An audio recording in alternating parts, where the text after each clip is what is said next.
I'm Ben Walker. I'm a lecturer and a research fellow in Bath.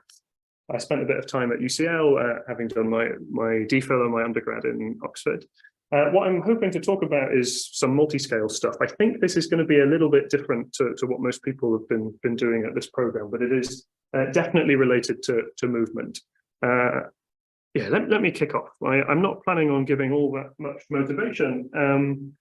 Really, my talk is about microswimmers. The canonical microswimmer is a sperm. This is the most famous video of a sperm as well. This video appears in, say, 1 in 2 presentations about microswimmers. It's incredibly famous. I think this is the human one. There are many motivations for studying things that are small and that swim.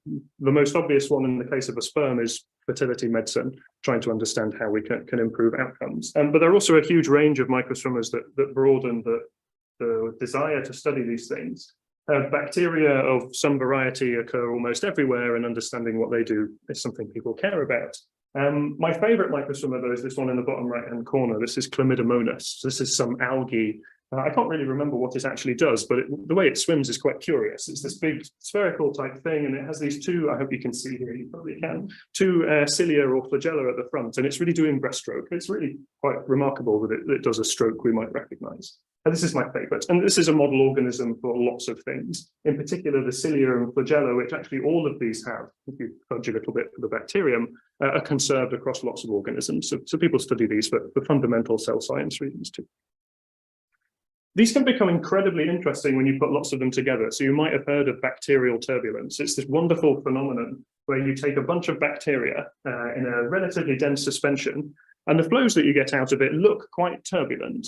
And this is somewhat remarkable because at the small scale regime where they're swimming, it's all Stokes flow, there's no inertia, turbulence just isn't possible. So this isn't real turbulence, but it looks very turbulent due to the energy being put into the system by the bacteria, essentially. Unfortunately, this is hard. So what I'm going to do for the purpose of this talk is just look at most one swimmer, really. We'll get to 2 at the end, but in a very, very limited context. And I'm going to look at one particular feature of their swimming, which is present in all of these videos, actually. And it's to do with how bad they are at swimming. So in particular, my favorite, as I said, was this Chlamydomonas. It's putting in loads of work to move its flagella, quite a lot. They do sort of a body length very, very frequently of movement, but the actual motion of the cell is tiny. It takes ages to go across the screen, whereas its flagella are doing an awful lot of work. The sperm is doing something similar. Its flagellum is wafting side to side, but it's not really making all that much progress in its sort of net direction. So I'm going to try and exploit this separated timescales of swimming, which happens in basically all of these sorts of tiny organisms, where they do some sort of motion very, very quickly to try and drive their swimming, but the overall swimming speed is very low. So this separation is what we're going to look at. It's really quite stark in this simulation that I've stolen from someone. This is a model sperm, which I hope you can see is oscillating very, very quickly. Zoom is nuking the frame rate on here, but that's oscillating very, very fast.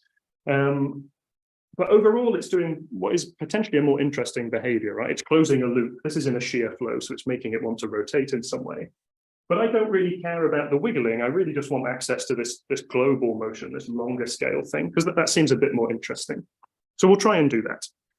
The way I'm going to do this is going to be split up into 3 sections, and please interrupt at any point. Hopefully, the first section will provide some baseline to the method of multiple scales, which could be incredibly patronizing to everyone here. If you've never heard of multiple scales, then it also won't be enough information to tell you. Yeah. You said that they move slowly. Yes. Slowly relative to body size or mass? Yeah, let's go for relative to their body size, essentially. So what's the 2 different scales are characterized by, if I'm moving my flagellum roughly 1 body length, that happens on a very short time scale compared to how long does it take the whole cell to move a body length. So for instance, the sperm took many, many periods to get across the screen, but its actual wiggling was covering lots more than a screen's length in that amount of time. So that's roughly the scale we're looking at. Yeah, so I'll introduce the methodology. It will be hopefully mediocrely pitched.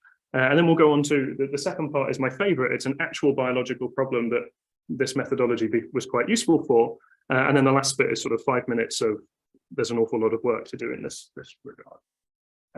So let's take the worst model of microswimming. This is terrible. It's some particle that has a constant velocity at some angle phi. That's it, terrible, not a good model. But hopefully we can understand what this model does. So if the angle that it's swimming at is constant, and you can just write down the solution given some initial conditions, but it becomes an incredibly different problem if the angle is time dependent, right? This becomes a very, very tricky problem in the sense that I can't just write down the solution. I'm sure you could do a bit of work and actually write down what the solution is. It's not hard, but it's not as immediate. So what I really want to do is take that as our 0th order or maybe minus 1st order model of that sperm that was swimming, because it was oscillating side to side, somewhat crudely, and ask, well, what happens even in this terrible model if I have something oscillating its direction very, very quickly? How does that change the emergent swimming, which should otherwise just be a straight line? So let's just consider something that oscillates sinusoidally, its angle, and here and throughout the entire talk, omega is a big number. So it's characterizing the fast frequency at which it's oscillating its orientation relative to sort of an order 1 speed of propulsion. So you write this down and just plug it in. Again, this is a system I can't solve analytically. Well, it's not too hard. You just integrate both sides. But numerically, it's trivial. Numerically, you get this sort of black line, which looks sort of wiggly, which is what you should expect. This thing is changing its orientation. What is maybe slightly remarkable, or maybe slightly surprising, is that on average, it seems to be doing this blue lines motion. It's kind of just moving to the right still. It's wiggling along the way, but its net motion is just a straight line. So what I hope to do is to use this method of multiple scales, do something systematic to take these equations, which are non-autonomous and a little bit horrible, and derive the straight line, basically, that emerges from this. In a way that isn't just waving hands, it's doing something that is systematic and can be replicated. So typical in the method of multiple scales, we just relabel to begin with. So you introduced here, it's some fast time scale, capital T. That'll be true throughout the whole talk. So really, it just doesn't really do anything to our equations. And then we do something which makes it feel a lot worse. We convert it to a PDE. You formally treat these two timescales, which are definitely related. You treat them as independent, and you see what's going to happen. So it converts our problem from a non-autonomous ODE to what you might describe as an autonomous PDE. Sort of cheating, really, but it's made it harder in one respect and sort of easier in another. And now this is asymptotic, so we just blindly expand in powers of 1 over omega, which is very small. And the idea is we want to try and find out what x naught and y naught are. Hopefully these satisfy the equation of a straight line. That would be neat. So you plug that expansion in, and I'm not going to go through all the details. At your leading order balance, there's nothing large on the right-hand side of that system. So at leading order, you just get nothing is happening. You get sort of independence of the long time motion on the fast scale. That's quite intuitive from the system that we're looking at. And that just means that the two functions we really wanted to find really are just functions of the slow time. Again, that matches our intuition. If you go to next order, noting we still don't know what x naught bar and y naught bar are, now we get a system that involves the next order correction, the x1s and the y1s, and we don't know what to do with them. So the bit of the method of multiple scales, which I'm yet to encounter a fantastic explanation of, is to just assume that x1 and y1 are periodic in capital T. So assume your whole system is going to be periodic in the fast time scale.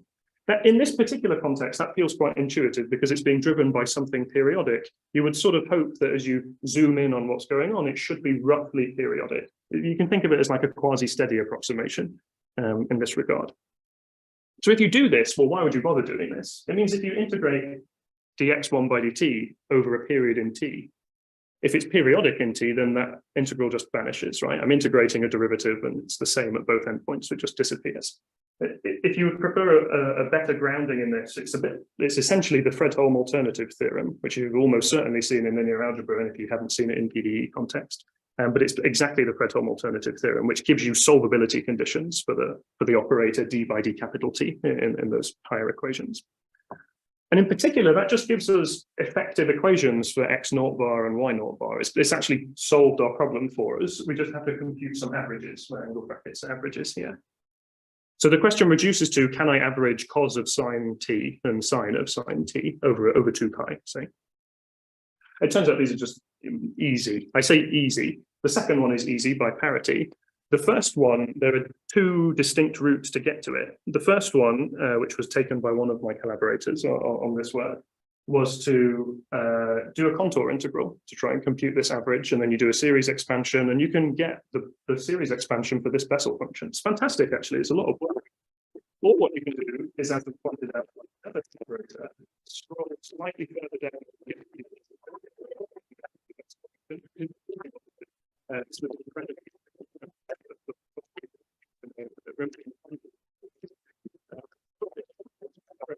yeah, but what are we looking at here? I should emphasize, these are the equations of a straight line. Y bar doesn't change in time, and X naught bar has some constant. That's it. So these are exactly the equations moving to X. E times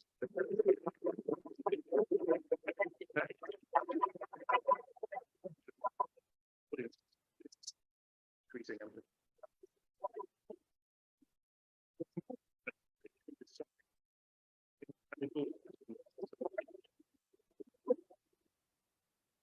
Field analysis has come up with is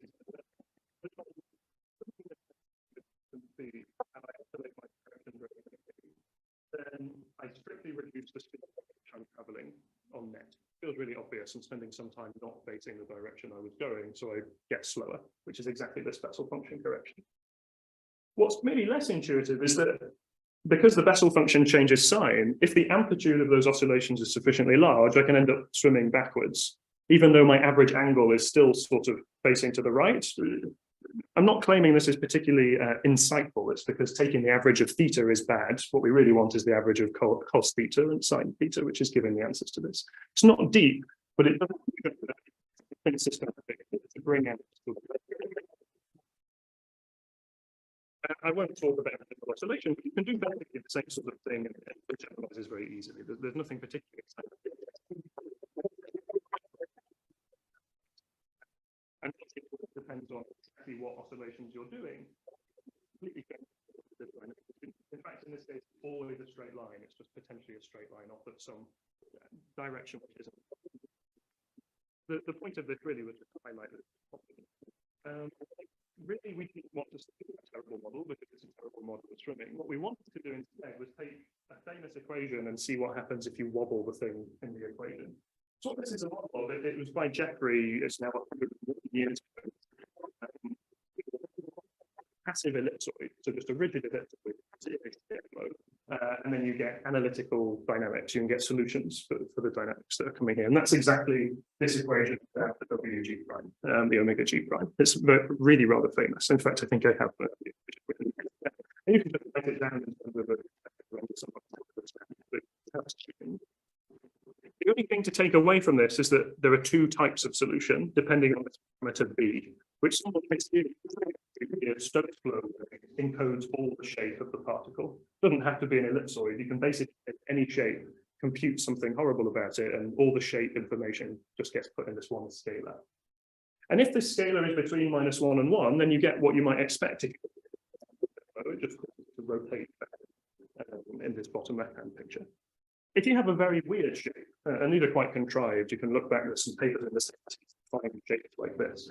Whereas if their number is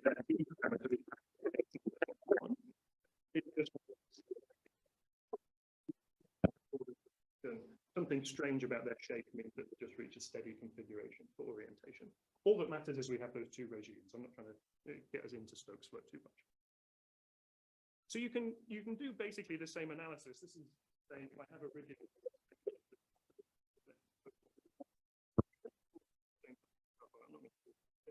really exactly the same analysis. It only takes about 5 minutes.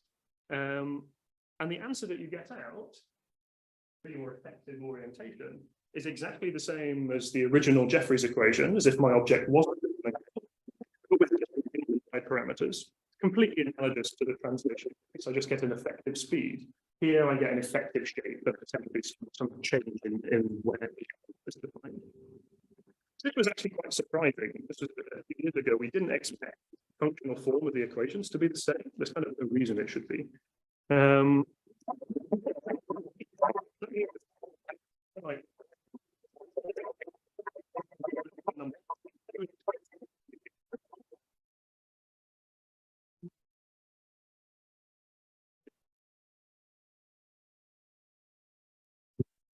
scale factor is sufficiently small, then you can have oscillations change the qualitative regime that the particle is in. Let me just show you an example of them.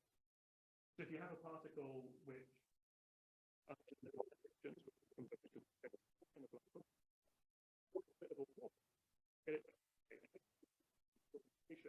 it completely changes the regime that it's in. It will then start spinning forever. So completely qualitative change based on what you might think of as just oscillations that average out to zero. Right. Typically, the thinking in this field was, oh, well, the oscillations fall so and ignore them.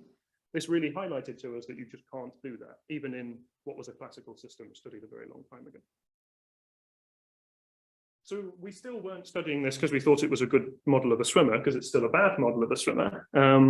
So we took this same idea and applied it to a real swimmer. And by a real swimmer, I mean a model of a real swimmer. So this is a computational sperm on the left-hand side. And we put it, simulated it in a shear flow for various frequencies of it oscillating in a prescribed beat. So it was doing sort of a sinusoidal traveling wave along it. And depending on the frequency of that relative to the shear flow, what did it do? What was quite surprising is if you track the orientation, all of those curves are overlaid, and you can see there's a very high frequency one. That essentially for any orientation that wasn't, any frequency of oscillation rather that wasn't tiny, all the dynamics look just like a Jeffreys orbit, this really classical rigid body orbit. There's no reason at all for something complex and shape deforming to just look like a rigid body and flows, having complicated interactions.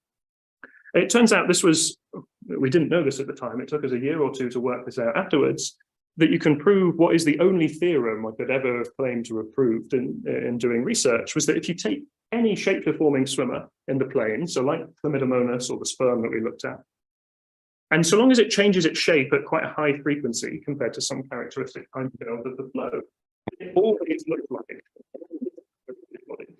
it shouldn't be intuitive because it isn't very intuitive. It's saying if I change my shape very, very quickly and you put me in a shear flow,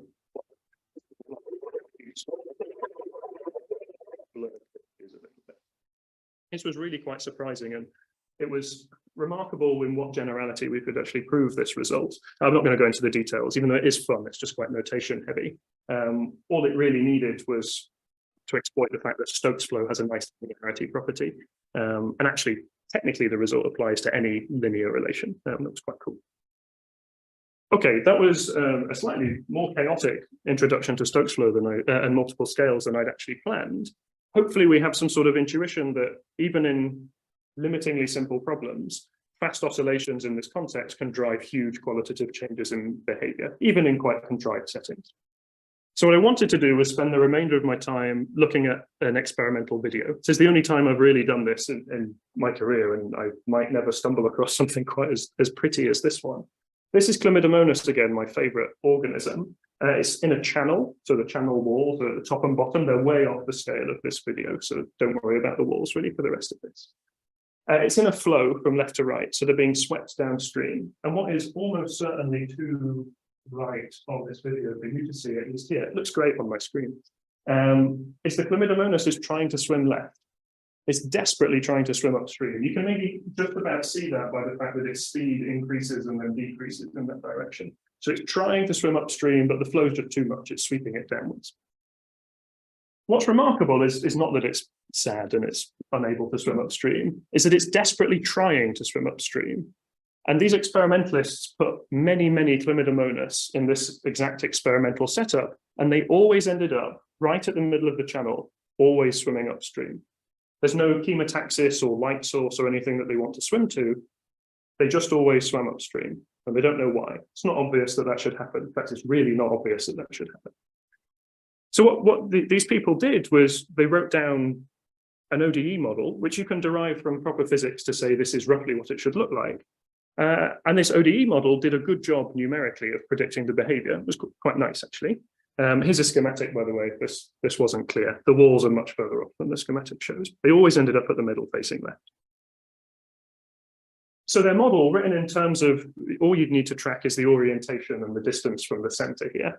So theta being pi will be swimming upstream, and y is 0 is the state that they seem to end up in. So our goal will be to say, well, can we write down a model and analyze a model and show that you always get y equals 0, theta equals pi as a global attractor? So here's the model, which is not intuitive, but at least a little bit might look familiar. This equation for orientation is exactly the same as Jeffrey's equation for a rigid particle. Now the shape parameter is allowed to change in time. The chlamydomonas definitely changes its shape as it's swimming. Fortunately, these people actually measured exactly what this number should be. That's quite nice. The main difference is this y here, which says the shear rate, the effect of the flow depends on where you are in the channel, which comes from quite simple fluid mechanics. The other equation is also sort of trivial. It's saying, well, what's the y component of my motion? The flow is entirely in the horizontal direction, so it has no impact on that. It's just saying I have some swimming speed, and as we saw in the videos, the swimming speed should depend on time as well, because some of the time it's doing this part of the stroke and it goes forwards a lot, and then other times it's sort of retracting. Don't think I dance like this in every time I give this, but certainly. But essentially, the model is something very standard with two things that depend on time at the beat frequency of this chlamydomonas. So I think that these are the plots of these two functions because they're just things that have been measured. They can measure what the swimming speed is, so we know u, which is fortunately, and we can measure b, so they know what this shape parameter should be, and it wiggles about all over the place during the motion. But they've measured it, so those are just things we know. And the question was, is this model enough to recreate the behavior that they see? Doesn't immediately look obvious that it should have steady states like the ones that we're thinking of. Maybe they have those steady states, but it's maybe not obvious that they're global attractors for sure. So this is hard, this ODE system. And by that, I mean it's even numerically hard. You might think it only has 2 timescales in it. It can't be that bad. If omega's 100, then throw a stiff solver in MATLAB and it will do a good job. It turns out it does a terrible job unless you set tolerances that are sort of 10 to the minus 14, which is very much machine precision almost, right? But if you simulate this over a very short time scale, you get some wiggles happening in the trajectory. That makes sense. We've got something driving it that's wiggling. U and the B are wiggling fast, so you should get wiggles. What you also get is over a kind of an intermediate time scale, it's not obvious why it should be this time scale, is some larger oscillations. These are what you'd get if you just replace U and B with constants. You'd get this sort of sweeping motion as it maybe tries to swim and then gets rotated by the flow and then comes back to the center, sort of doing this cycling motion. That's exactly what's happening here.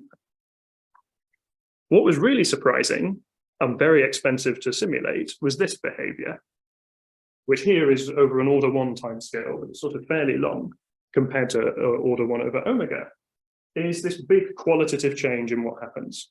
So in the first half of this picture, the cell is stuck in the top half of the channel. It's just doing this looping behavior. It never quite crosses the middle. And then something happens or something accumulates. By this point, it then starts doing something where it's weaving, like oscillating up and down, like sort of swinging above and below this. Once it's in the top half of the channel, it's being rotated one way, it crosses, and then it's rotated the other way. So it's sort of this kind of snaking motion. This was really hard to pick up numerically, and it looks exactly like the sort of phenomena we might be wanting to look at. But what's nice about this is we have 3 timescales, so it's not just a 2 timescale, multiple timescales problem, it's a 3 timescale problem. Naturally, it's called the method of multiple scales, not the method of 2 scales, so it's perfectly reasonable to handle this type of thing. You'll be very happy to know I'm not going to go through all the details, but I am going to show you 2 of the intermediate steps because they're really quite fun and neat. Just for clarity, this is how your derivative operator changes when you assume that all of these 3 definitely related timescales are independent. And what you do, you take your ODE system, it turns out it's convenient to scale the height by something in omega. So replace y with z if you like, it's exactly the same. It's maybe a bit more obvious now where an omega to the half timescale came from. It was being hidden or obfuscated by one of the quantities. If you just take that ODE system and blindly expand, well, that seems very reasonable. This is asymptotics after all. And you average over that very fastest timescale. So average over the little wiggles, you get a system which is exactly the same as the original one, but with averages in place. So I have my average speed, my average shape. Lovely. In particular, this looks like an ODE system in tau. There's no little t anywhere in this anymore. And this system is actually so nice that it was the subject of a study about 10 or 11 years ago. It's what happens if you take a fixed particle with some swimming speed and you put it in a channel flow, in quasi flow. And it's got a lovely first integral, which is exactly what I'm plotting here, all these closed orbits. I say it's a lovely first integral. This is exactly what it looks like. It's quadratic in the displacement, but then something horrible and trig functiony in the angle, but it's not actually too bad. You can write it down. And you get these lovely closed orbits for constant of this first integral. And what I think is really important here are the two different regimes that I've colored in on the diagram. The one in the middle is where the oscillations take you both positive and negative. It's doing this sort of snaking behavior. This point, which I've conveniently put in the middle, is center line facing left, going upstream. It'd be lovely if that was a global attractor. And then there's this sort of grey region where I'm always stuck in either the bottom half or the top half, and I just sort of keep looping around. That's the more sort of boring behavior where I'm doing loops like this. So the idea was, well, if H naught was just constant, then nothing interesting is ever going to happen in this system. It's just going to do loops. But what if H naught was actually changing? Can we track its evolution on the long time scale, little t? Is something amounting to change H naught? That would be the same as moving slowly across the contours in this picture.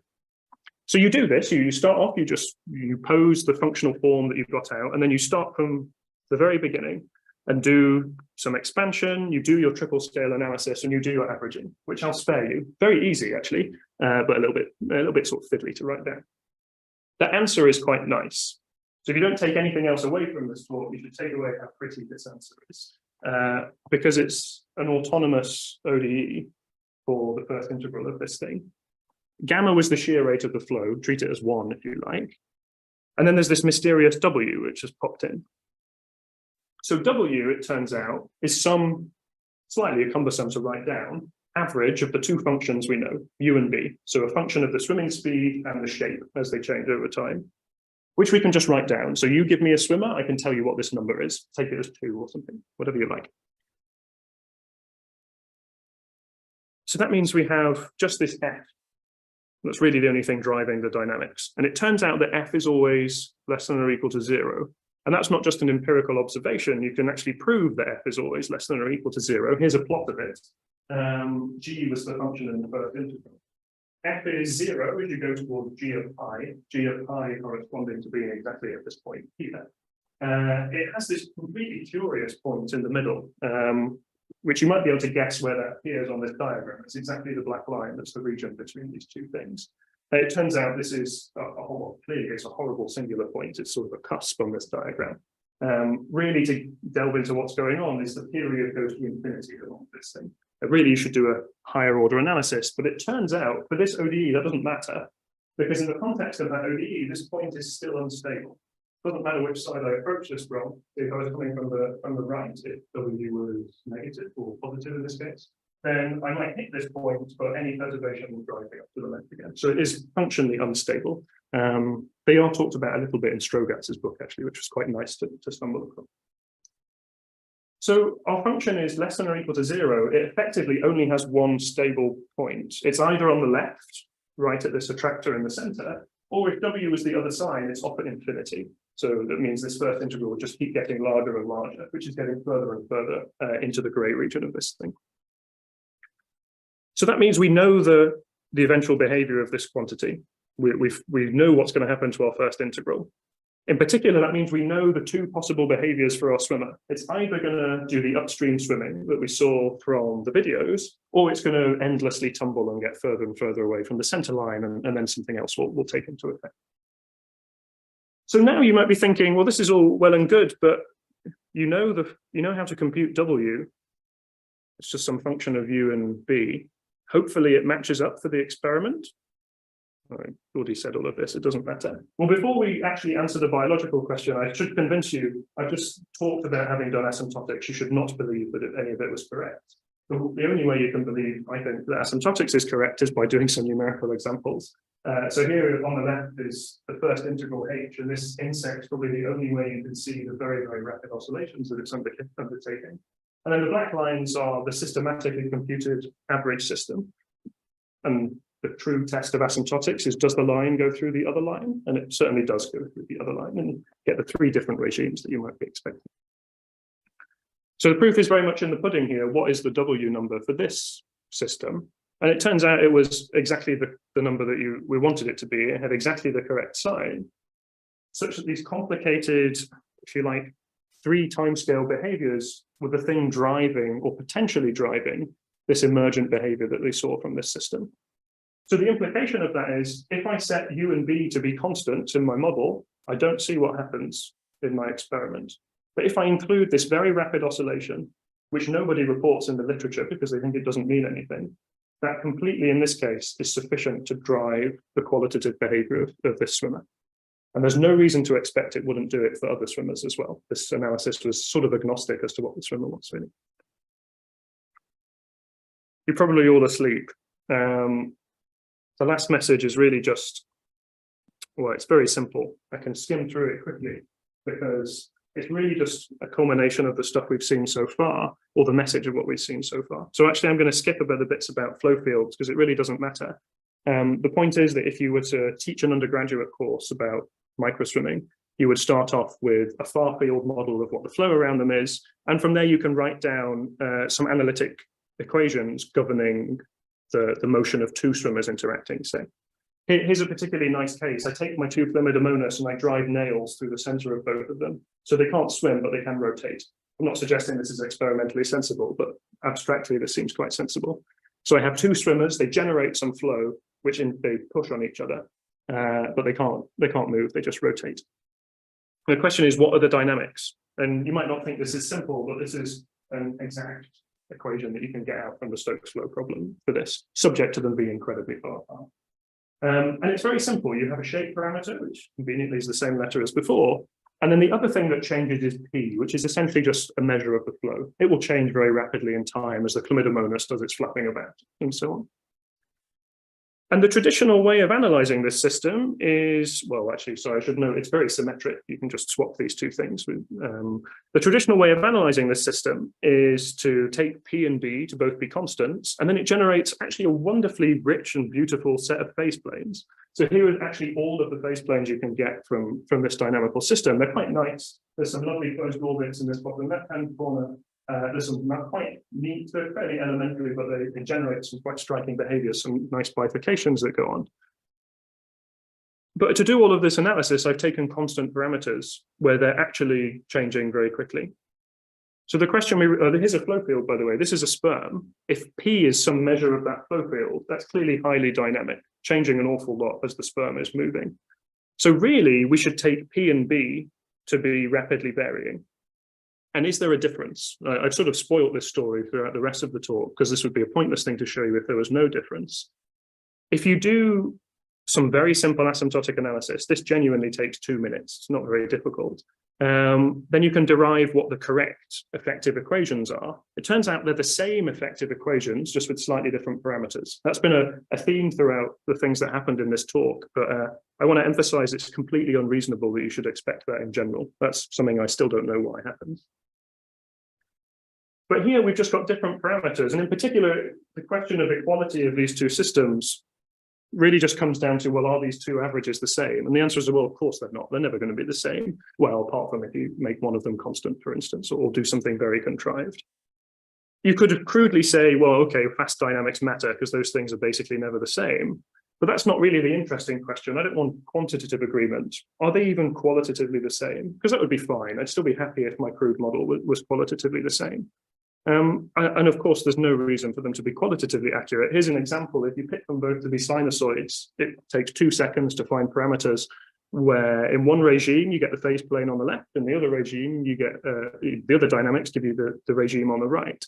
And if you actually just simulate this, you take the original constant parameters, you get this sort of T-junction formation.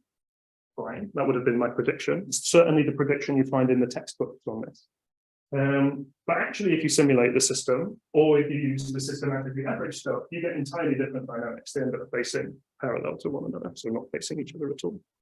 So again, it's a qualitative change based on fast variation that people think should just have gone away previously. So that's my message, is that these sort of fast oscillations can really drive things, at least in these models of microswimming. And what's remarkable is that no one's thought about it for a very long time. They're really easy, basic questions. So particularly this last bit can be done in a few minutes by a talented undergraduate student. but people haven't looked at it. It's not all a doom and gloom story, because what it also shows is that you can do what in this case was quite a simple multi-scale analysis to tell you what the right parameterization is, or tell you what the right system is.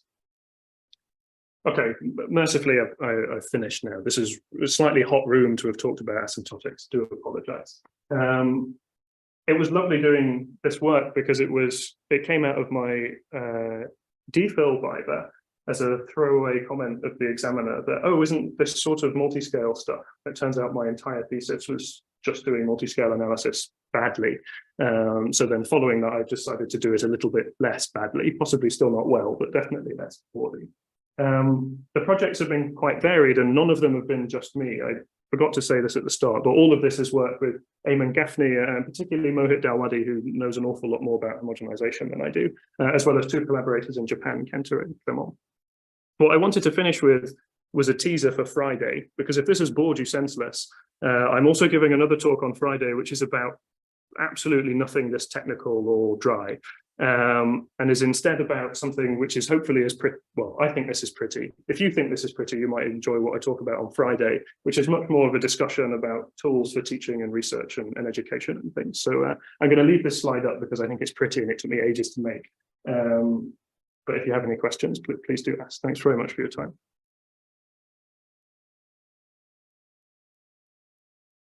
Questions about this are much more warranted, or wanted, I should say, than questions about asymptotics. But I expect asymptotics was a little bit different to the things that the people at the workshop have been talking about. So I apologize if it was too distinct. So in the experimental measurement nowadays, what is still unsolved?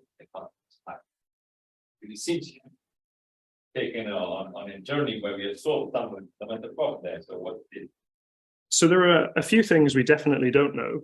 One of which is, if I just look at my own work, which is rather narcissistic. So that the sort of middle block of work of explaining that experiment was only possible because those experimentalists measured the time dependence of the speed and the shape, for instance. If you look in the literature, you will only ever see averages. So you learn when you read the first book on microswimming that the p-value for a sperm is 1, say. It's like, well, it's definitely not just 1. It definitely changes sign over the course of the period of beating. But it means that the predictions that we get from simple models, they just needn't be the same. So all the intuition I learned when I was first encountering this subject has no reason to be correct anymore, which is desperately sad, actually. So what we really need, at least to make some progress in that regard, is people to take time-dependent measurements and report them. They probably take the measurements anyway, they just only report averages because no one's been interested in them before. But I'm really interested in them, so I'm trying to tame some experimentalists and get them to report these measurements for me. In terms of, do we understand microswimming? There's still so much to do. Basically, everything was one swimmer. The bit at the end was a very contrived 2-swimmer system. The problem becomes stupidly hard. If you want to do 2 swimmers properly, that was a bit of work I did during my PhD, was months of simulations for 2 sperm nearby each other, done sort of with good hydrodynamics, if you like. That's a problem we still can't solve. So if I wanted to look at bacterial turbulence, there are all sorts of lovely continuum theories that people, particularly in active matter or physics communities, will do. But at some level, they're not rigorously derived from, say, 2-swimmer interactions. They take far-field descriptions and then put them in far from dilute limits, for instance, which seems a little bit at odds to me. So there's a theoretical bit of work missing to make that slightly valid. But more generally, if you give me 2 swimmers, then mostly I have to shake my head or do some horrible approximation. There's annoyingly lots to do, which I suppose is a good thing. There's lots we do understand, much more than 20 years ago, because we have much better imaging, for instance. So you can now automatically trace the flagellum of sperm, for instance, and get all sorts of statistics. But we still don't know what to do with those statistics. So we're sort of in the data revolution too. We just haven't quite worked out what that means for us yet. It was a long-winded answer, not answer to this question. So the other question I have is okay, no noise in your model. Correct. So, well, I can see that you don't seem to need them. So is that, are they so fantastic data that they're not noisy? With that example, if you show, it seems not that noisy, but. Yeah, so some of the experimental imaging, so these things are tens of microns in size, typically. say chlamydomonas is, or sperm, for instance. A sperm might be 50 microns in there. No, not that big. They're beyond the limits of thermal noise to make a difference to the imaging. As far as noisy experimental data and video, if you compare 10 years ago versus now, so this was last year, this data was taken, it's just beautiful. There's still a lot of diversity actually between different labs, even in the UK, about what sort of quality data you get in terms of visual clarity. But it is certainly possible to get very high frame rate, very essentially crystal clear imaging that lets you do essentially resolves beyond what your model is ever going to resolve for this. So we don't see the same level of noise that you might do in other systems. I think the systems are quite easy to study, I should say. The sperm are quite hardy. Bacteria are quite hardy too, I think, when you're imaging them. And chlamydomonas live in the sea, so I think they are quite robust. You don't have to worry about them dying, for instance, during an experiment. And stochastics is very hard. Very few, I would even say probably no one looks at stochastics in swimmers. That's definitely wrong, but it's not a large part of the community looks at stochastic effects on swimmers. Heterogeneity in the sizes, if you have two things swimming next to each other and they're flagella and different types of their body. Does that Because matter? that would be another bit of fascinating that might A huge amount of work, yeah, to do this. Something that is a real barrier to doing anything with, say, two swimmers, if you care about the interactions of heterogeneous things, even if they were the same, we still lack the theoretical and computational tools to look at this problem. So there's some work actually by Eric Lauger here on a sort of logarithmic accuracy hydrodynamics for if you've got two filaments very close to one another that are roughly the same. That was a few years ago. That's basically state of the art. Population heterogeneity, very different question. People would. So weirdly, no. This might be true for. Well, no, I think is the general rule of this. If you take two sperm and you put them next to each other, their flagella actually tend to synchronize. We don't quite know why they synchronize yet. So there are lots of papers on whether this is just hydrodynamic interaction or something else, whatever. They don't seem to tangle up. If they do, it seems to be. They see. So I haven't seen people do that, but my expectation from what you see after that is that they very quickly disentangle themselves and just get on their way. So the flagellum is driven by molecular motors all the way along the flagellum. So every single part of it can writhe as much as it likes, crudely. So I think they have capability to flap about until they get out of a mess. That's probably a very scientific description. Yeah, actually. I guess now that I'm still on that, because so far everything was right. So, and also like the experiment, like even they move also in. Yeah, so particularly the channel was 2D models, and we only tracked two parts of their motion. It's not. I don't think it's beyond the realms of possibility to look at a channel that wasn't quite 2D, but if it was radially circular symmetry, then you could basically write down almost the same sort of thing. 3 dimensions is really hard. So we have a paper, a couple of papers with currently on take an object that's doing a Jeffreys orbit, but now it's in 3D. Suppose you're not aligned directly with the shear flow. What happens if you're just off the axis and you rotate very quickly? I think that's the asymptotic regime. And the calculations are awful. I mean, credit to Mo for persevering and getting what was actually a beautiful solution out of it. But even just parameterizing orientation in 3D is a huge problem. We use Euler angles, which have their difficulties. One of the difficulties being horrible nonlinearity, another one being they're not defined everywhere, they have singularities. We don't know of a better way to do that. People might say use quaternions, but we don't really know how that's going to practically solve the problem for us. Some things work fine in 3D, as in the far field descriptions. If you've only got 2 swimmers, you just rotate them, you can happily consider planar dynamics. But certainly that falls out the window if you have 4 things. It's unlikely they're going to be coplanar in any sensible way. Because it seems like everything is kind of there are some symmetry on how they get some general. So like at least no. in the last case. Yeah. So I'm going to say I don't know of any yet. It's sort of one of the bits of research I'm hoping to look at in the next couple of years is saying, is there any way of doing, could you homogenize in space a little bit, which is a question slightly beyond what you were talking about. But if you just use simple models and have 3 of them, you can possibly make some progress. If there's a nice way of coarse graining that up to multi-swimmer interactions in a sensible way, that would be lovely. So classically in Stokes flow problems, this has been done for 2 interacting spheres. If they have say they're rigid spheres, but they have some slip velocity on them, that's a problem you can exploit with symmetry. If you add in a 3rd sphere, it just goes out the window again. So I'm not very optimistic that you'll be able to make exact progress. There might be some nice asymptotically accurate progress you can make, but it's a problem I don't quite know how to solve yet. There's definitely something missing between individual models or continuum models. We don't have sort of a mesoscale, an accurate mesoscale description. It's easy to write something down, but it's very hard to justify why it should be correct. Please. So when you get these phase transitions, you get an associated change in displacement. I mean, if you were to kind of think of this as being an aggregate problem. Sure. So in which context? So just any of the things? Does anything change? Yeah, you do end up with these big qualitative changes. That's a so I think it's very system specific. So for instance, in the last one, it was they only had 1 degree of freedom each. It's very boring. The previous two, yeah.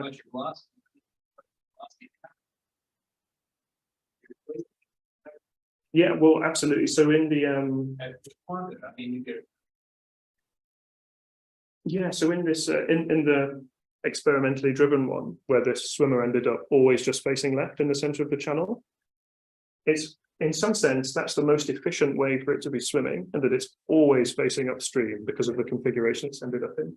Annoyingly, the center of the channel is where the flow is highest, so it doesn't strike me as the best way to make progress. It might be the best way to expose yourself to as much flow as possible. So that in the context of this organism, I'm probably going to bungle the biology, but they're algae, they eat stuff in the water. In general, you would think that being in a column of flow that's going against you and facing mouth first would be sensible. Whether or not that's why they do this, almost certainly reaching too far. I think there might be an emergent evolutionary consequence. That's really reaching, but I hope you understand vaguely. Well, oh, I see. Yeah. So I think in that particular case, yeah. So I think in that case, they will probably get to the end of the tube faster. I'm not sure they want to do that or not. But yes, yeah. Oh, it certainly does. Yeah. Sorry, I understand. Yeah, it can have huge implications depending on the system. It will lead to very different side effects. So for instance, even in the stupid first example, if I oscillate too much, I'm going to go backwards and not forwards. Or if I oscillate just the right amount, I'm not going to move at all, but I'm also going to sort of sweep out lots of fluid when I'm there. Whether that's yes, essentially, but yes, carry on. Why do they wobble anyway? So you've got 2 arms. It seems to be like the breaststroke that's done, perfect. That's true. So the chlamydomonas actually don't wobble left-right as such. Their orientation is pretty spot on because of symmetry, right? The sperm definitely do wobble a lot because they only have, if you like, they have 1 appendage and it's doing something highly chiral, or asymmetric, I should say, and that causes them to do this snaking all the time. Chlamydomonas are very good at just swimming in straight lines. It turns out if you expose them to light, so these things phototax, they have an eye spot on them somewhere.